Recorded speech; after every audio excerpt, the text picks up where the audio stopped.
ോടൊപ്പം case തെളിയിക്കാൻ സുപ്രധാനമായിട്ട് നിന്നത് നമ്മുടെ ഗോകുലേട്ടനാണ്. ഗോകുൽ സുരേഷുമായിട്ട് അടുപ്പമുള്ള ഒരു വ്യക്തി എന്ന് പറയുകയാണ്.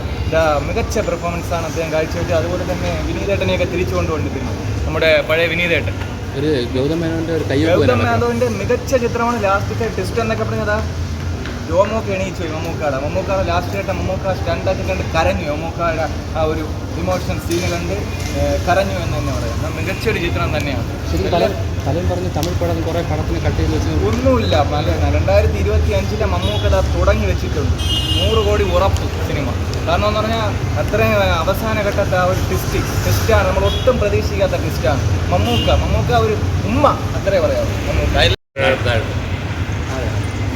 നമ്മുടെ രേഖാചിത്രത്തിന് ശേഷം രേഖാചിത്രത്തിനേക്കാളും ഒരു പടി മുകളിലായിട്ടുള്ള മമ്മൂക്കയായിട്ട് കൊണ്ടുവന്ന 2027 ഫസ്റ്റ് ഹിറ്റ്, അതായത് പ്രാവൻകൂട് ഷാപ്പ് ഞാൻ കണ്ടു. അത് എനിക്കൊട്ടും ഗ്രിപ്പിംഗ് ആയിട്ട് തോന്നിയില്ല. ഈ സിനിമയിൽ പ്രാവൻകൂട് ഷാപ്പിൽ എന്ത് മിസ് ചെയ്തോ ഈ സിനിമയിൽ മിസ്സായിട്ടില്ല. അതായത് ഈ സിനിമയിൽ ഒരു ഡയലോഗുണ്ട്, ഒബ്സർവേഷൻ, കോൺസെൻട്രേഷൻ, ഡിസിപ്ലിൻ.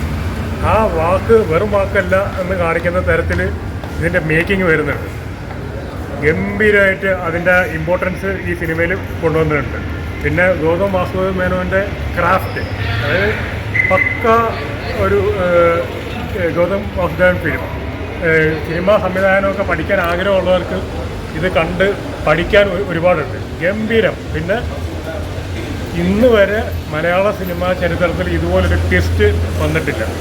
ഗംഭീര കാരണം 2025 ചേട്ടൻ പറഞ്ഞതുപോലെ മമ്മൂക്ക തുടങ്ങി വെച്ചിട്ടുണ്ട്. ഇത് 100 കോടി ഉറപ്പ്. കാരണം ഇതിൻ്റെ ഏറ്റവും വലിയ ട്വിസ്റ്റാണ് ഇതിൻ്റെ. അതുപോലെ തന്നെ നമ്മുടെ ഗോകുൽ സുരേഷ് ചേട്ടനെയൊക്കെ മമ്മൂക്കയോടൊപ്പം കട്ടക്കി നിന്നിട്ടുണ്ട് കേസന്വേഷണം തെളിവുമായിട്ട്. ഒരു കാര്യം ഇത് പറഞ്ഞു അണിയറ പ്രവർത്തകർ, ഡൊമിനിക്ക് കേസ് തെളിയിക്കും എന്ന് പറഞ്ഞ് തെളിയിച്ചിരിക്കുകയാണ്. ഗൗതം വാസുദേവൻ റിവ്യൂ പറയാമോ? റിവ്യൂ ഒരു സസ്പെൻസ് ആയിട്ടുള്ളൊരു ഫിലിമാണ്, നമുക്ക് കണ്ടിരിക്കാം.